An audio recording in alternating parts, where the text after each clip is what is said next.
Dumating ako sa point na talagang tinatanong ko si God kung totoo siya, eh. 'Di ba? At ako, naniniwala ako, kahit anong gawin ko sa buhay ko, kung hindi ako bumalik kay God, wala mangyayari. Kahit sobrang tiyaga mo, wala naman si God sa buhay mo, wala mangyayari.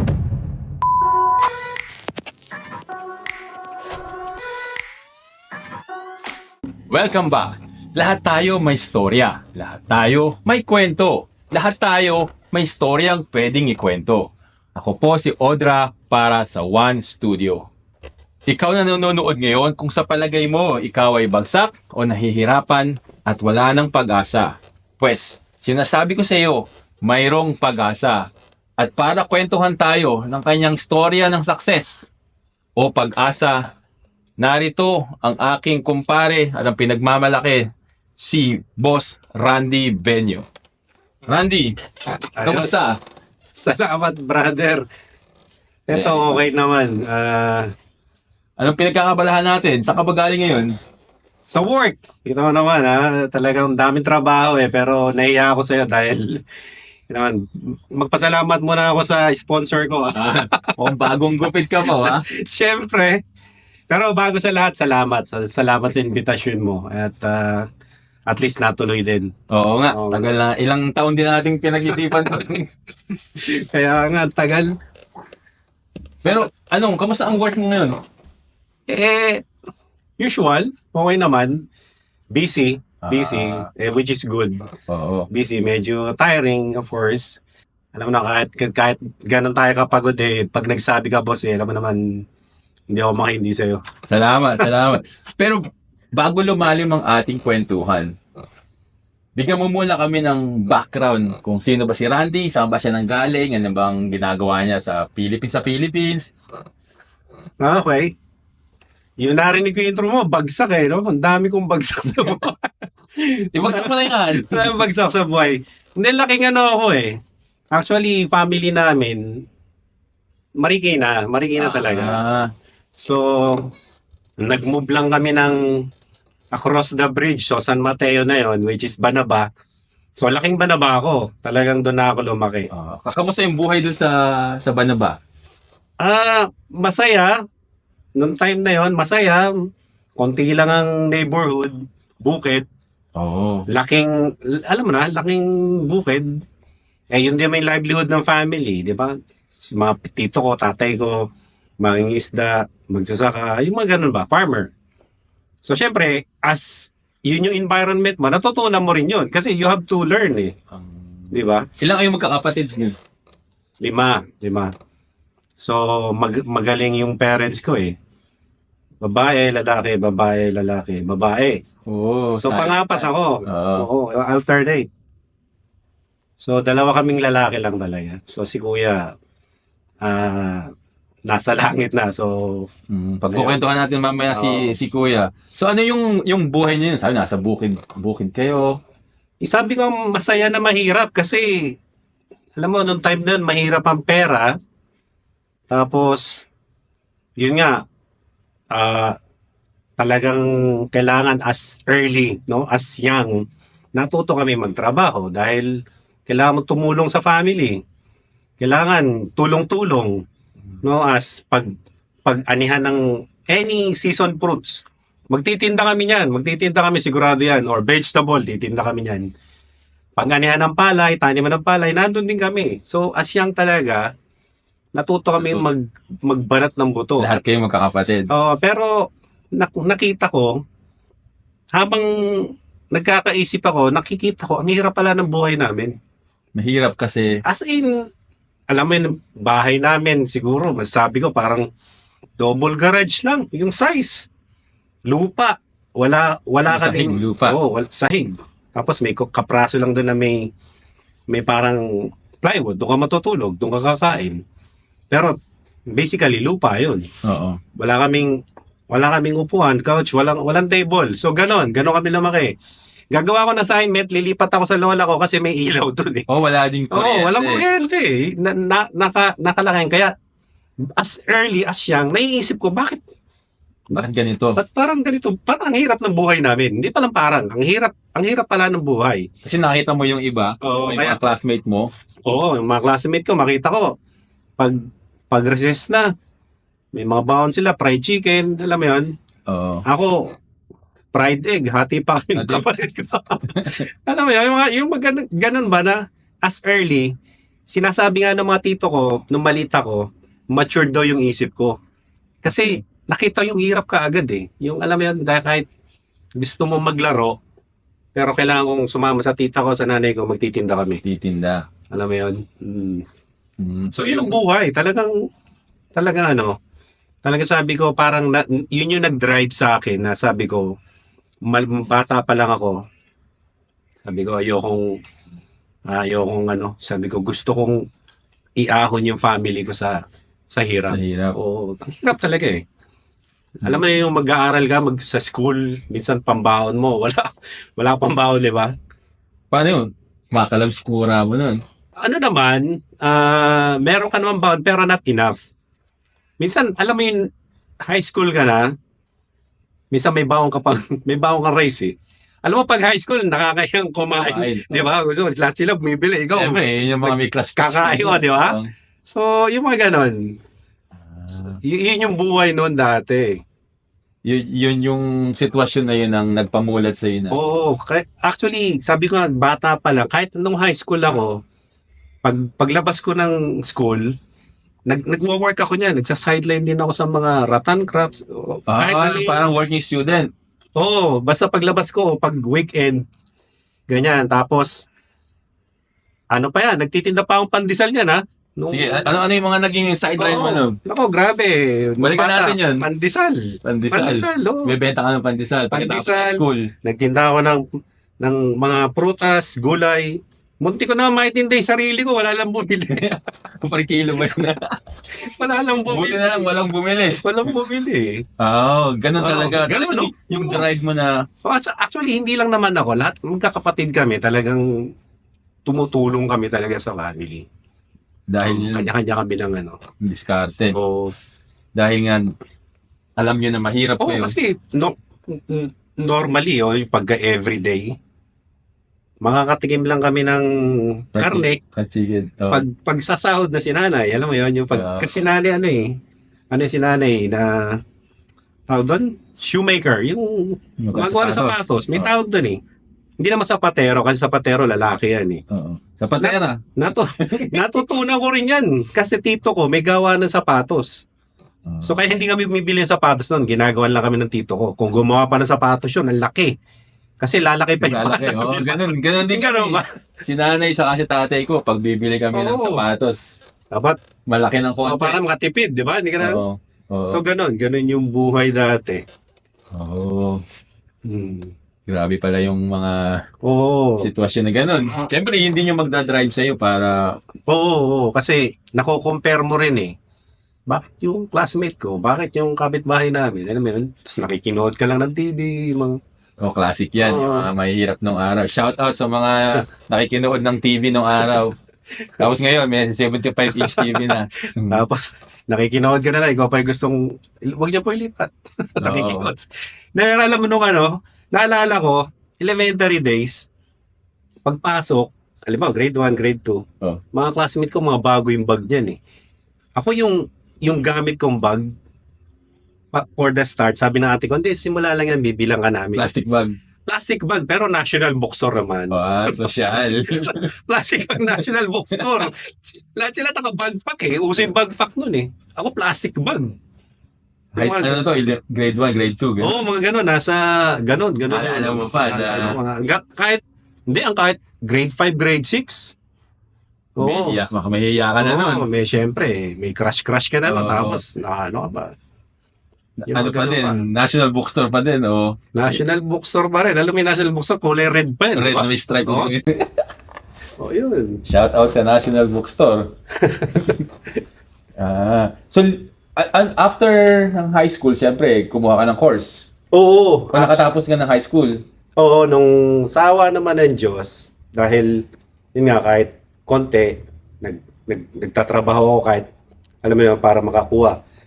Ang hirap din nung high school kasi, Hindi ko lang kung na-experience mo yan, ha? Di ba dati, kukuha ka, magbabayad ka muna bago mag-exam eh. Oo, ako best in promissory note ako. Kami rin.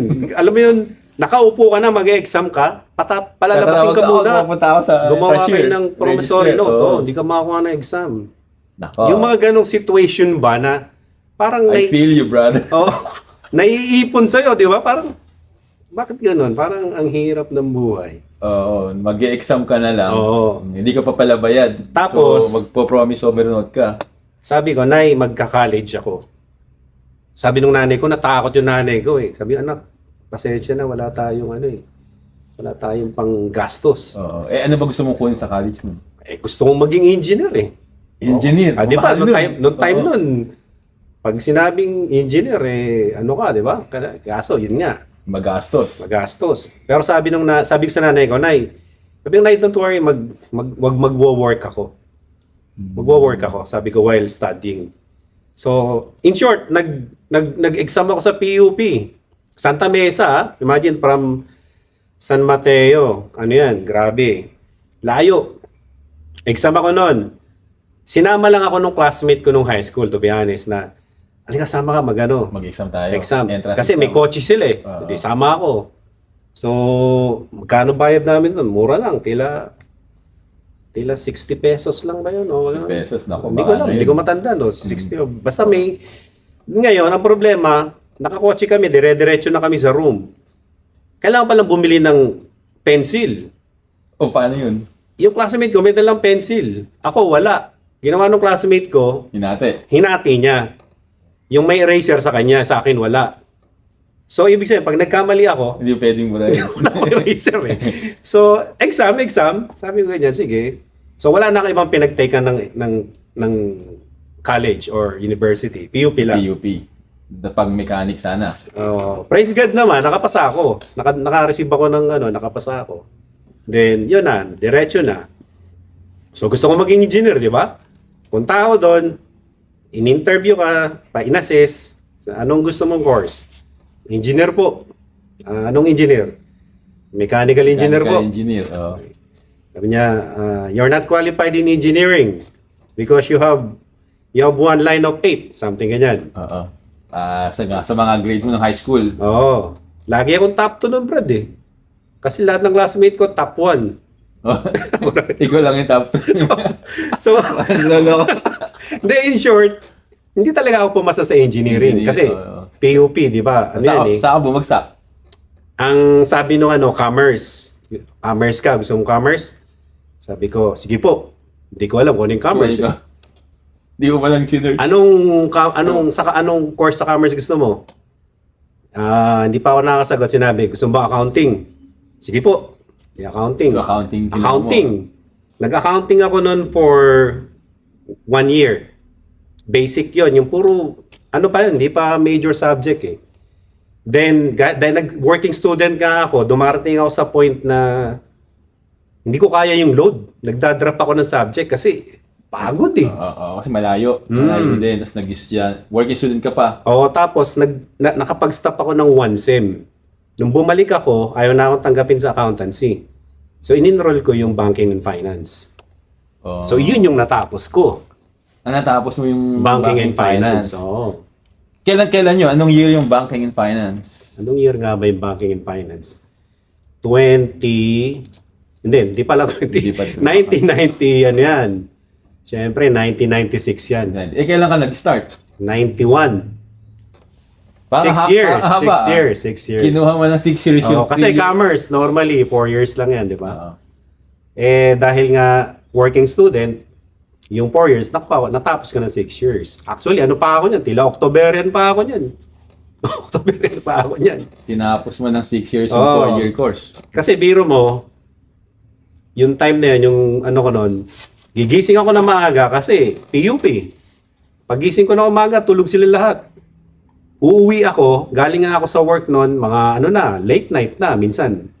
Siguro, alauna, ganun. Tulog na sila lahat din. Oh, so habang nag-aaral ka, nagwo-work ka din Oo, halimbawa, paglabas ko ng school, diretso ako ng work. Or baliktaran yon. Paglabas ko ng work, diretso ako ng school. Oh, kailan ka pa namamahingi niya? Grabe. Talagang hindi ko Hindi nakakapag-basketball pa nga ako noon kahit Lakas mo, ah. madaling araw.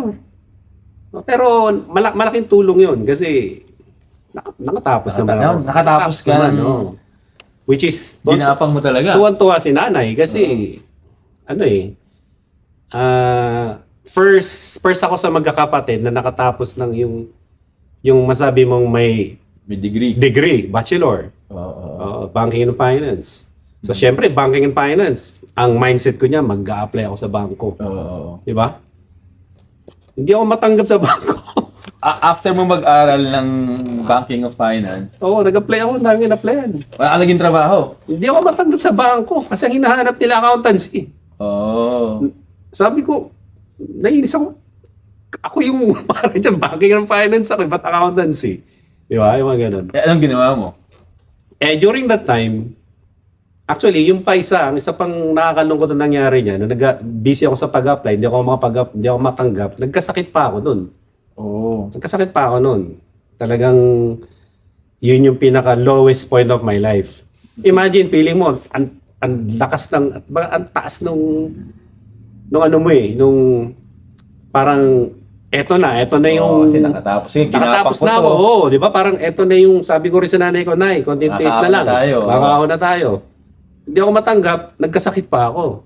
Parang pinagsakluban ka ng... Oo, ng yun yung pinakamabigat nun. Kasi feeling ko, pabigat ako sa bahay. Oo. Di ba? After everything na sacrifice mo, tapos di ka makapagtrabaho dahil nagkasakit ka. Kasakit ka pa. So, yun yung pinakamatinding dagok nun. Anong ginawa mo? Siyempre, nung time na yun, sa simula, para ako parang, siyempre, Low. dasal, Oo. dasal. Nung time na yun, parang, sabi ko nga, sabi ko, God, totoo ka ba? No, Ginasyo mo na yung... dumating ako sa ganung tight point na, Lord. Dami kong ito yung pinagdaanan Oo, ko. parang Nagsumikap sabi ako. ko, wala akong ginawang masama. Di ba? Nagsumikap ako. Bakit ako pa yung binigyan mong nasakit na to? Yun yung ano ko parang Oo. parang sama ng loob ko sa kanya. To the point na sinabi ko, totoo ka ba? Parang may Diyos ba? Oo. May ganun akong moment nun. Which is understandable naman in that Oo. situation, no? Pero nakakatuwa rin naman kasi during that time, sabi ko nga, Lord, sabi ko kung totoo ka, magparamdam ka sa akin ngayon. Kasi kung hindi ako maniniwalang may Diyos. May ganong moment ako. Yun doon naman pumasok yung Singles for Christ. Doon ako Doon ka na may kumatok during doon time na super mega dramas ako noong gabing yun. Niluksan mo, syempre. Siyempre, pag nag-ayos ako, siyempre may kumatok. Ay pagtingin ko, mga classmate ko nung high school, ini-invite ako mag-Singles for Christ. Yung nag-invite sa akin, isa sa pinaka-beautiful places ng campus Kaya, Buo ka.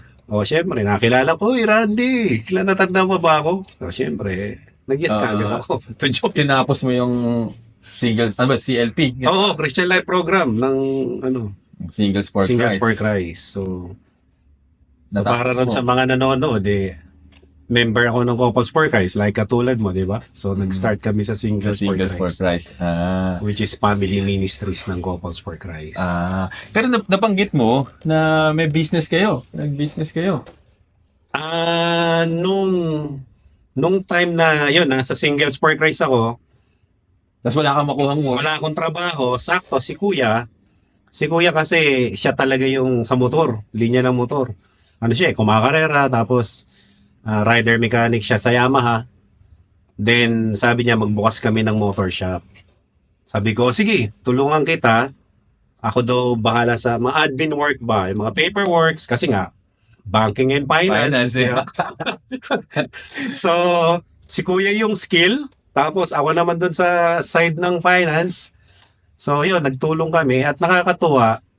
Ang galing talaga ni God Si Kuya, lumaki kami niya, wala kaming pakialam. Magkapatid kami, pero wala kaming yung tropa ko. May mga ganyang pamilya Wala kami, hindi kami close in a sort, di ba?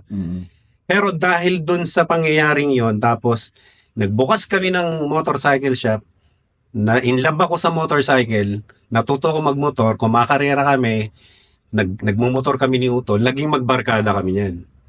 Oh, So dahil yung sa kaibigan niya, naging business. kaibigan ko. Tapos yun, may mga gimmick, magkasama kami.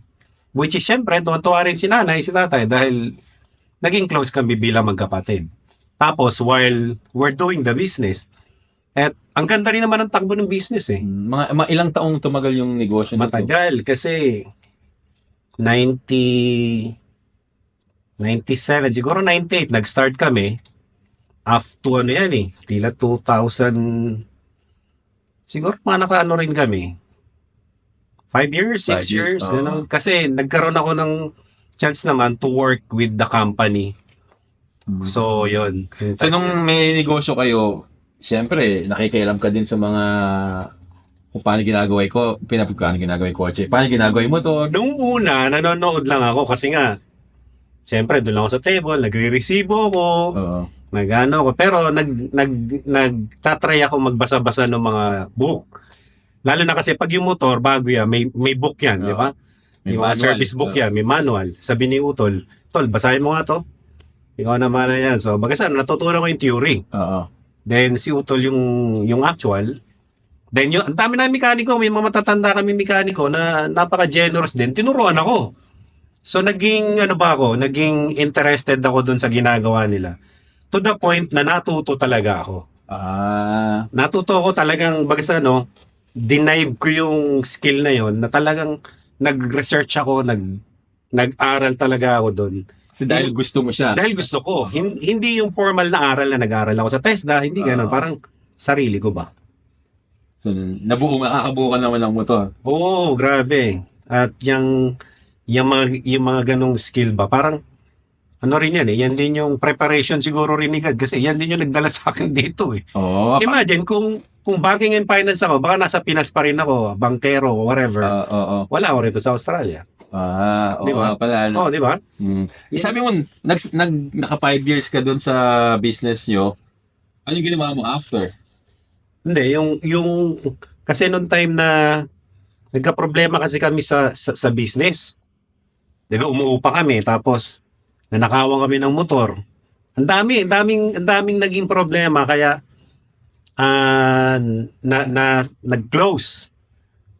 Then si Kuya, lumipat na lang kasi umuupa kami. So, bahay na lang siya. Oo. So, parang gano'n, or nagsa-service. Then ako naman, nag-apply. Nag-apply ka sa, okay. So, nag-apply ako sa isang Korean company. Maliit lang naman, pero... Natanggap ka ba? Wala. Oo, natanggap ako doon. Korean eh.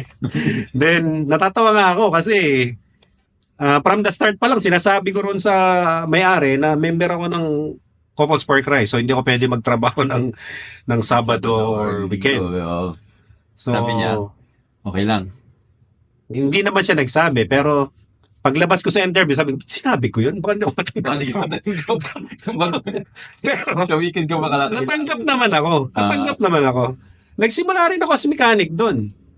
Pero dahil alam nung boss ko, graduate ako ng banking and finance, pag may hiningi siyang report, nakagawa ako ng report, hanggang sa maging technical manager ako. Anong kumpanya to? G1 ATV Motors. So yung G1, during that time, Ano yun? Anong ginagawa nito? kami ang supplier sa Pinas ng mga quad bikes. Alam mo yung mga ATV? Oo. Buggy. Uso ngayon yan. Oo, may mga kliyente kami sa Boracay, sa Dakak, sa Palawan, all over the Philippines. Actually, na-feature pa kami ng Channel 7. Oo, na-interview rin ako ni Jessica Soho doon. Wow, nakaka-LJS ka ba? Tapos sa unang hirit, basta 7. Laging kaya nakita ko rin yung mga Celebrity ka pala. Oo, noong time na yun. Anong mga ginagawa nyo doon? Mga sineservice nyo yung mga quad bike? Hindi. Yung sa side ko, kasi may sales eh. Yung sales, parang sakop ko rin yun. Although may sales manager siya, pero yung mga sales, tanong din at tanong sa amin sa technical spec. So pag may ahente na matanong, pupunta sa akin yun, ako magpapaliwanag. Pero kami, normally, ang kliyente namin, mga resort. So ibig sabihin, pag umorder yan, 10 piraso, mga congressman, politiko, ang dami. Celebrity, mga mayaman na tao sa Pinas, sila yon. Tapos sa side ko, after sales kami, pagka halimbawa, ikaw, bumili ka ng 10 unit. Randy, kailangan kong servicean to mga unit. Magpapapunta ako ng tao ron or kasama ko. May mga kliyente kang big time sigurado dyan. Marami, grabe. Ang daming mayaman sa Pinas na nakatago pala. Oh. Mm. Huwag ka natin banggitin kung sino yan. Baka tayo sundan dito sa Australia. Pero Grabe. sa mga pinagdaanan mo na yan, kailan pumasok dyan yung love life? O may love life ba? Hindi, kasi nga, nung nag-join ako ng Singles for Christ, Ayan na. doon ko na-meet si Joy. Si Joy ay ang iyong... Si Joy, yung wife ko ngayon. Si Joy. Tawagin siya si Joy, si Marjorie. Oo. So, May love life pala. kasi nga, during Singles for Christ days, nai-invite ako magbigay ng talk. Alam mo, speaker. Oo, sige. Siyempre, pag Singles for Christ, pag na-invite ka, pag magbibigay ka ng talk, siyempre, nakatakin Kaporma. ka. Former Rudy Fernandez yan. Singles ka eh. Siyempre, ganun. Tapos, si Joy yung nakakuha ng attention ko. Wow. Saksa. May kinalaman si Joy sa pagpunta mo dito eh. No? Oo. Parang nakwento ko nga sa yan before, di ba, na kasi nung nasa G1 Motors ako, parang feeling ko okay na kami.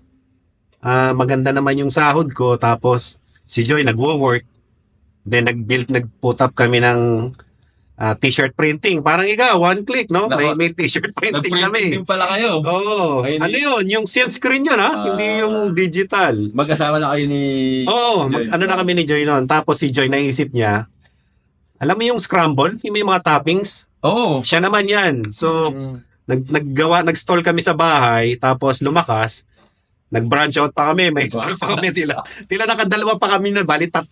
Business move. Joy. Sa feeling ko okay na kami. Hindi ko inisip na mag-abroad eh. Oo.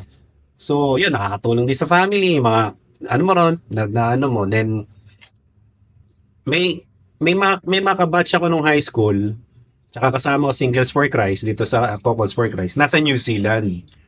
So, nagchat-chat kami, na, kuya, pre, bro, pwede ka rito, kasi yung ano mo, yung skill mo, marami kang ma-work dito. So, may mechanic. Biglang naisip ko, ano, hindi ko i-try mag-abroad. Pero sabi ko kay Joy, mag-mission tayo sa New Zealand. Yun yung sinabi ko sa kanya, mission. Sabi niya, sige. Sabi niya ganyan, sige. Si Joy nga, wala pang passport yan.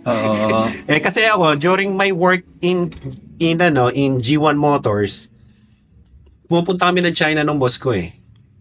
So, twice a year, nagjo-join kami ng Canton Fair para mag-scout. Yung trabaho ko ron, mag-scout ng bagong model na dadalhin o orderin namin. So, yung ganon. So, yun nga, then, noong time na not knowing, si Joy, nag-pinost niya yung resume ko sa work abroad. Sa Pinas, may website na work abroad. Yan, hindi ko alam kung meron pa hanggang ngayon ng work abroad. Meron pa rin yata ang work abroad eh. So, nagwo-work ako sa Makati. Ang dahil tumatawag sa akin. Mga agency sa Brunei, Riyadh, Saudi, puro Middle East. Anong year itong mga pinag-usapan natin ito? Ano na yan? Siguro mga 2003. 2006 na yan, 2000. Kasi 2008 kinasal kami ni Joy. So 2011 ako nag-move dito eh. So yung between ng 2004 to 2000 ano yan. Kasi alam ko 7 years ako sa G1 eh. 7 years ako nag-work. Anyway, so in-upload, dami tumatawag. Tapos meron ako may isa akong pinuntahan. Chinek ko lang, Riyadh. Kinausap ako, in-interview ako nung employer. Mga English speaking eh, mga laking US. Ano yung boss mo? So, syempre, English ka din. Syempre. So, okay naman, maganda yung usapan, pero ang baba nung sahod. As in, kikitain mo din sa Philippines. Sabi ko, kinikita ko rin sa Pinas. Ang sabi ng agency, sir, starting lang yan.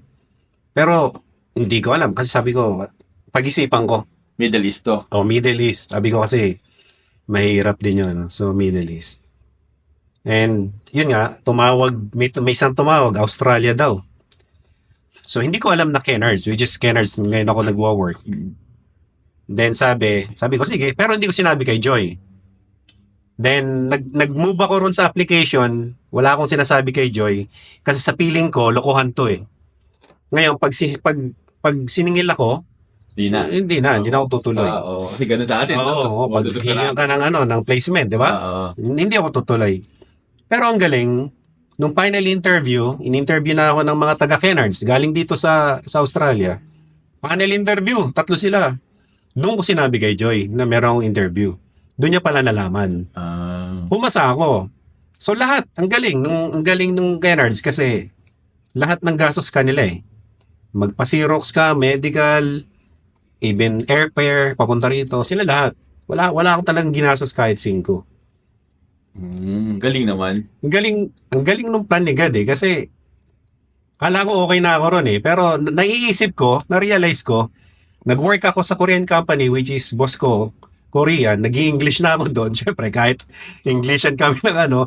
Pero in preparation pala yun kasi I'm going, God will send me here sa Australia, which is English-speaking country, di ba? Teka muna. Ano ka trabaho mo dito? Maintenance controller. Nag-start ako as mechanic. 2011 mechanic hanggang 2013 ba? Nagtapos ka ng banking and finance. Tapos, mechanic, di ba? Layo. Ang layo. Dapat minang-mechanic mo ba? Yun nga yung binabalikan ko. Sabi ko nga, bakit hindi ako matanggap before sa bangko? Banking and finance ako. Oo. Tapos nagbukas kami ng motorcycle shop ni Utol. Then, nagustuhan ko yung motor, natuto ko, natanggap ako as dun sa field na yon, which is yun yung nagdala sa akin dito sa Australia. Kasi meron akong experience ng mechanic. So, iniisip ko ngayon, sabi ko, kung naging banking, bangko ako ngayon. Ito siguro yung plan ni God sa akin kasi kung naging banking and finance ako, baka hindi ko rin asawa si Joy o whatever. Iba yung asawa ko, nasa Pinas pa rin ako. Oo. Di ba? Maybe okay din naman ang buhay pero syempre iba pa rin yung dito sa Australia nakakatulong ka sa family mo rin, di ba? So kailan ka dumating dito? 2011, September yan. 2011, tagal na din Visa 457 pa yan. Work visa. Work visa yan. Then nag-start ako as a mechanic, then si Joy sumunod siya 2012. So, bago lumalim yung kwento natin about mechanic, ano muna yung Kennards Hire? Ano ba kumpanya to? Ano ba ang ginagawa nito? Kennards Hire kasi yan, family-owned. One of successful family-owned business sa Australia. So, kung naririnig nyo yung Coates Hire, so Coates Hire is a company, si Kennards, family-owned, sila yung rival na malaki sa hiring industry. So mga industrial equipment from DIY equipment hanggang sa mga malalaking equipment meron kami. So ako ever since na-assign ako sa concrete care. So concrete care, mga concrete na niyan, equipment, cutting, polishing, cleaning, drilling, yan, basta lahat ng pang-concrete. So, yung unang trabaho mo doon, ikaw ay mechanic. Mechanic ako, so pretty much maintenance. So, lahat yun. Then, nung naging maintenance controller ako, so, na-upgrade ka na? Oo, upgrade ng... Actually, ang laki nung scope ng trabaho ng maintenance controller eh. Ano naman ginagawa ng maintenance controller? Spare parts, dealing with the supplier, yung mga breakdown equipment, kailangan may report ka. As in, monitor mo yung reporting ng equipment. Hindi katulad pag mekanika, pag may nasira, gagawin mo lang. Ang reporting nun, hindi ako, kung mekanika. Iba gagawa nun. Si maintenance controller yun. Na. So ngayon may tauhan ka na. Sort of. Sa big time na ganun. Big time ka na nga. Kailan ka na, na parang tumaas yung... Kasi 2011, mechanic, 2012, 2013, I think, nung mid ng 2013, ibinigay nila yung title na maintenance controller. Nung 2024. So, 2014. yun, gano'n. So, si maintenance controller, kasi sa Kennards, okay naman yung sahod namin, pero meron kami mga profit share. Oo. So, May incentive pala pag Incentive. mechanical, So, tapos may bonus. controller. Ibig sabihin, yung pag maintenance controller ka, Maintenance controller. iba yung percentage mo dun sa mga regular na Oo. employee. So, Medyo ibig mas sabihin, no? Kasi, nakakaangat-angat ka na pala ngayon. kasi syempre, responsibility mo, equipment, yun yung lifeblood nung Oo. business. Oo. So, malaking responsibility rin yun sa akin as maintenance. Kasi pag walang hindi tama, pagka hindi uma-under yung i-hire, siyempre walang Oo, kailangan yung consistency tsaka safety, Mm. 'di ba? Pero may nangyari pang hindi maganda noong 2014 eh. 2014. Nangyari kay Kuya. Yun nga kasi dalawa kami lalaki, 'di ba? Sobrang naging close kami dahil sa motorcycle. Sumunod ba siya dito o Pagpunta ko rito, yung kaagad yung main ano ko, kuya susunod ka. Oo. Susunod ka sa akin. So, sabi ko sa kanya, tol, pagdating mo rito, magkakarera tayo motor. Ganyan. Oo. Sabi ko, sponsor. Ganyan. Kasi magaling siya magmotor eh. Tsaka siya talaga yung nagturo. Talagang, Kasi may siya nagaya ng business sa'yo. siya yung reason. Ba't ako napunta sa, Oo. ba't ako na-inlove sa motorcycle. Di ba? Siya yung reason. Then, during that time, sabi ko, kuya, sige, magano ka, binigyan ko siya ng mga reviewer. Ganyan. Oo. Kasi kung ano yung pinagdaanan mo, Tapos, tinimbre ko na Ulitin siya sa lang niya. office. Oo. Sabi ko, may utol ako. Sige, sabi mo, dali mo rito yung utol mo. Ano mo yung requirements. Ganyan. So, inano ko na. And which is excited siya eh. Kaso, na-disgrasya. disgrasya si Utol. Oo, yun din yung hindi ko... Kakauwi ko lang noon, nagbakasyon, pagbalik ko, nakatanggap akong balita, na-disgrasya sa motor. Kakadating mo lang dito, nakabalik mo lang dito. Oo, nagbakasyon kasi ako sa Pinas eh. Yun yung unang uwi payata namin ni Joy. Pagbalik ko, maybe 3 months after or 2 months, na-aksidente siya sa motor na hindi siya nakasurvive. Paano yun? Medyo, Kamusta ka nun? medyo ang hirap kasi gusto kong umuwi.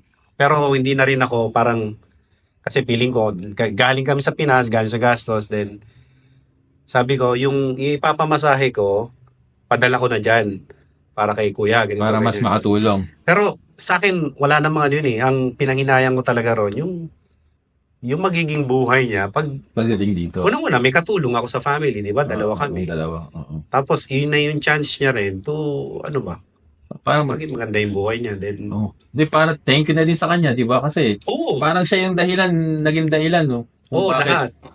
Nakapunta Tsaka ka lagi dito. kami nagchat-chat noon. Usap kami, ganyan. Talagang ano, medyo, yun nga yung sobrang nakakalungkot. Hindi ko expected na ganun mangyayari sa niya. Imagine, ano siya eh, kuya ko napakadisiplinado sa motor niyan eh. Kahit kumakarera yan, pagdating sa kalsada, Safety talaga. ano yan, no? Sa karera ba siya na accident? Hindi, pauwi sa amin, may taxing, paliko siya, natumbok siya ng taxi. Hindi siya napansin daw ng taxi. May uwi pa siyang ano, no, pasalubong sa ate ko. May show pa raw. Noong time na yun. Kaya medyo, tagal ko rin naka-recover noong time na yun dahil kasi nanghinayang talaga ako eh. Kasi sabi ko, yun na yung chance namin dalawa. Kasi may dahil namin pangarap eh, like even yung lumang bahay namin, paayos namin, yung mga ganun ba. Pasimento, di ba? Ganun Oo. yan. Siya, ang dami niya ring plano. Sabi ko, dito ka na mag-asawa kasi hindi kaka-break lang din nag-break din sila ng girlfriend niya kasi si Utol, ang dami niya naging problema rin ba. Kaya gusto ko siya rin makuha.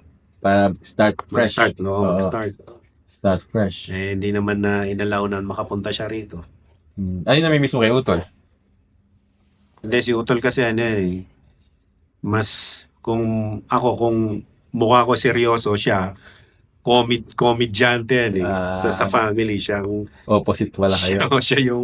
Siya yung palabiro, tsaka easy ano lang siya.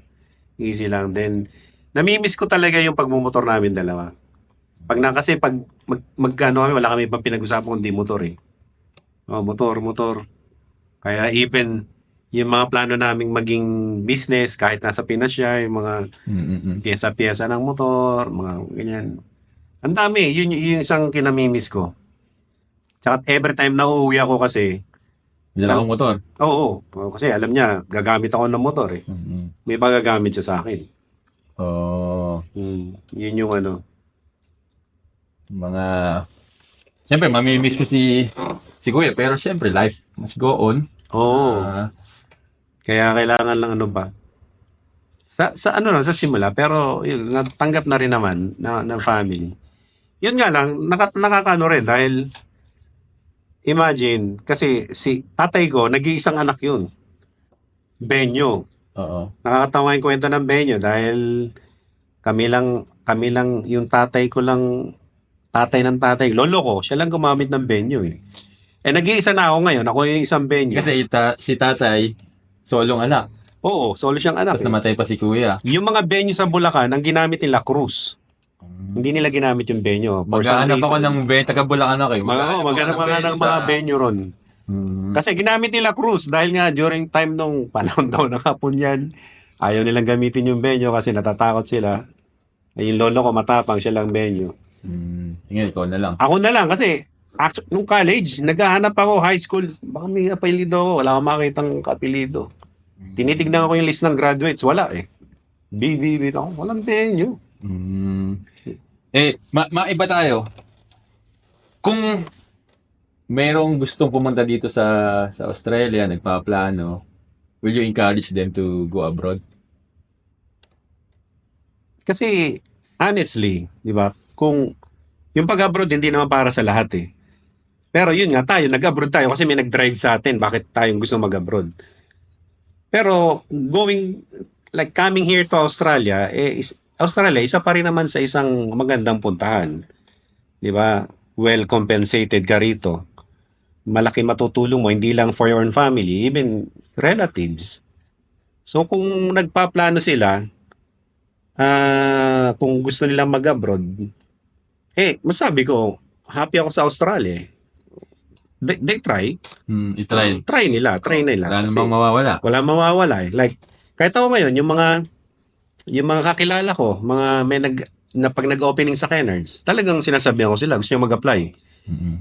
Try nyo mag-apply rito. Kahit gamitin nyo yung pangalan ko as character reference. To help them ba? Siyempre, you have to share Oo. blessing din naman. Galing din ni Lord, no? Nagsimula maganda yung kwentuhan natin eh. Nagsimula sabihin natin, sobrang hirap. Lahat ng pinagdaanan, na-realize mo na, ba't ako mahirap? Tapos nandun yung drive mo na yumaman, o hindi mo umangat. Kasi syempre, not just for you, but for sure, para din sa family. Tapos, kinwestiyon mo si Lord.